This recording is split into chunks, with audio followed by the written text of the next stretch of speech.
Hello students, I am Dr. Vinod Kamble. From this video we are going to start with 6th chapter और ये chapter का नाम है directors and की managerial personnel of the company, जिसके अंदर हम लोग डायरेक्टर्स और कुछ की मैनेजरियल पर्सोनल मतलब कुछ इंपॉर्टेंट ऑफिसर्स है उसके बारे में पढ़ने वाले हैं ना। सबसे पहले हम लोग जानते हैं कि कंपनी के मैनेजमेंट का हायरार्की कैसे होता है। हायरार्की का मतलब क्या होता है? स्ट्रक्चर। तो सबसे पहले कंपनी में टॉप में होते हैं शेयर होल्डर्स। शेयर होल्डर्स वो होते हैं जो कंपनी के शेयर परचेस करते हैं और कंपनी को कैपिटल प्रोवाइड करते हैं और इनको कंपनी के ओनर्स माना जाता है। उसके बाद में होते हैं board of directors. Share holders रोज कंपनी में नहीं आ सकते हैं या कंपनी के मैनेजमेंट में वो पार्टिसिपेट नहीं कर सकते हैं। इसके लिए वो बोर्ड ऑफ डायरेक्टर्स को अपॉइंट करते हैं और बोर्ड ऑफ डायरेक्टर जो होते हैं कंपनी का मैनेजमेंट देखते हैं और बोर्ड ऑफ डायरेक्टर के अंडर होते हैं मैनेजिंग डायरेक्टर्स। ना मैनेजिंग डायरेक्टर्स वो होते हैं जो एक्चुअली में कंपनी का सारा कामकाज जो हैंडल करते हैं।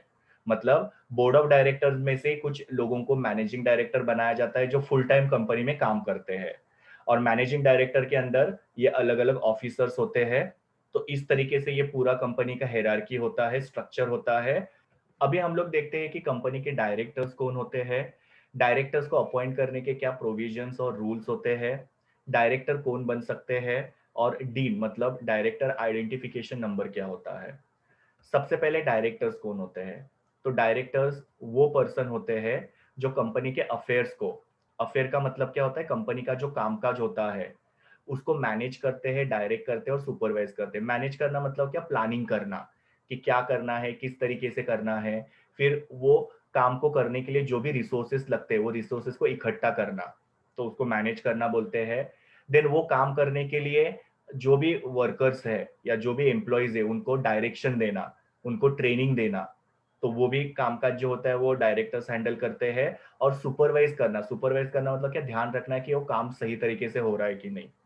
ये काम जो होता है डायरेक्टर खुद नहीं करते हैं, ये काम जो होता है डायरेक्टर किसी और से करवा के लेते हैं, बट वो सही तरीके से हो रहा है कि नहीं वो देखने का काम डायरेक्टर्स का होता है। ये सारे काम को हैंडल करने के लिए जो पर्सन को अपॉइंट किया जाता है उनको डायरेक्टर्स बोला जाता है। इसके लिए डायरेक्टर जो होते हैं वो कंपनी के मैनेजर्स होते हैं, बिकॉज हर एक काम को किस तरीके से करना है, वो काम सही तरीके से हो रहा है कि नहीं उसके ऊपर ध्यान रखना, वो काम में अगर कुछ भी प्रॉब्लम होता है तो प्रॉब्लम को सॉल्व करना, सब कुछ जो होता है वो डायरेक्टर्स हैंडल करते हैं। शेयर होल्डर जो होते हैं वो सारे कंपनी का मैनेजमेंट का पार्ट जो होता है या कंपनी को हैंडल करने का जो पार्ट होता है वो डायरेक्टर्स के पास देते हैं और डायरेक्टर जो होते हैं वो कंपनी को चलाते हैं। फिर बाद में डायरेक्टर्स को अपॉइंट करने के क्या क्या प्रोविजंस है और क्या क्या रूल्स है। सबसे पहले कंपनी का डायरेक्टर जो है वो इंडिविजुअल पर्सन ही होना चाहिए। कोई भी कॉरपोरेट बॉडी, कोई भी एसोसिएशन या कोई भी फर्म मतलब इन शॉर्ट कोई भी दूसरी ऑर्गेनाइजेशन डायरेक्टर नहीं बन सकती है। इंडिविजुअल पर्सन को ही डायरेक्टर बनाया जा सकता है। तो ये एक पहला रूल है या प्रोविजन है। दूसरा, कितने minimum number of directors company में रखते हैं। तो अगर पब्लिक कंपनी होगा तो मिनिमम 3 डायरेक्टर्स होने चाहिए, प्राइवेट कंपनी होगा तो मिनिमम 2 डायरेक्टर्स होने चाहिए और 1 पर्सन कंपनी होगा तो मिनिमम 1 डायरेक्टर होना चाहिए। और कंपनी के अंदर मैक्सिमम 15 डायरेक्टर्स अपॉइंट करना अलाउड है। और अगर 15 से ज्यादा डायरेक्टर्स अपॉइंट करने हैं तो उसके लिए स्पेशल रिजोल्यूशन पास करना पड़ता है। उसके बाद में कुछ ऐसे प्रिस्क्राइब क्लासेस की कंपनीज होती है जहां पे एटलीस्ट एक वुमेन डायरेक्टर होनी चाहिए, मतलब एक फीमेल डायरेक्टर होनी जरूरी है। अब ये कौन सी प्रिस्क्राइब क्लासेस कंपनीज है उसके बारे में हम लोग आगे पढ़ने वाले हैं ना। दूसरा है कंपनी में जितने भी डायरेक्टर्स है उसमें से एटलीस्ट एक डायरेक्टर जो है वो पूरे फाइनेंशियल ईयर में मतलब अप्रैल से लेके मार्च महीने तक इंडिया के अंदर एटलीस्ट 182 डेज के लिए होने चाहिए। मतलब कि बहुत सारे डायरेक्टर्स ऐसे होते हैं जो फॉरेन कंपनीज में जाते हैं, अब्रॉड में वगैरह जाते हैं।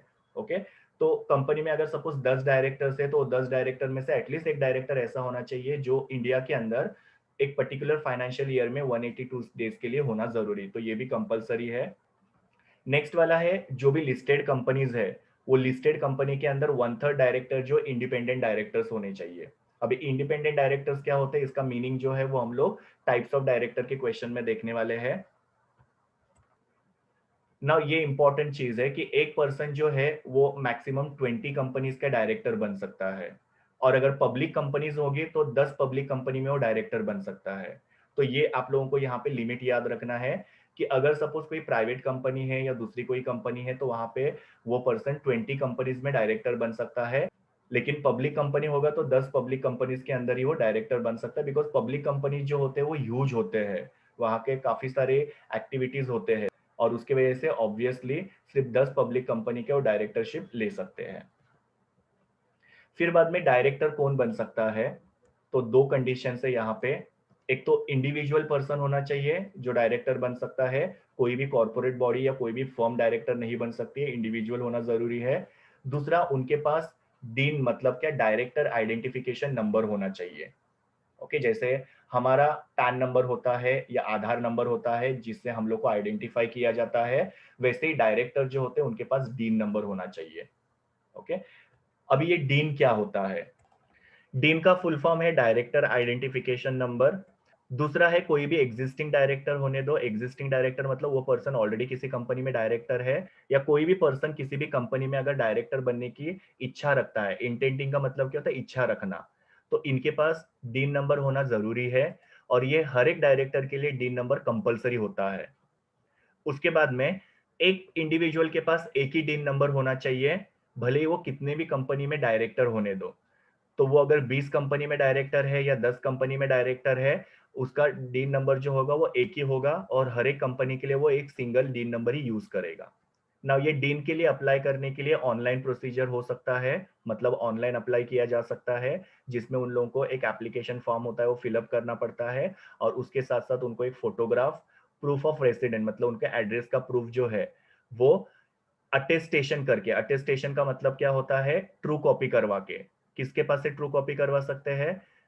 जैसे कि नोटरी के द्वारा, या कोई भी गजेटेड ऑफिसर हो, या कोई भी कंपनी सेक्रेटरी हो, उनके पास से वो अटेस्टेशन करके, ट्रू कॉपी करके ऑनलाइन वो डॉक्यूमेंट जो अपलोड कर सकते हैं, और उसके बाद में उनका एप्लीकेशन जो हो प्रोसेस होके उनको डीन नंबर अलॉट किया जाता है।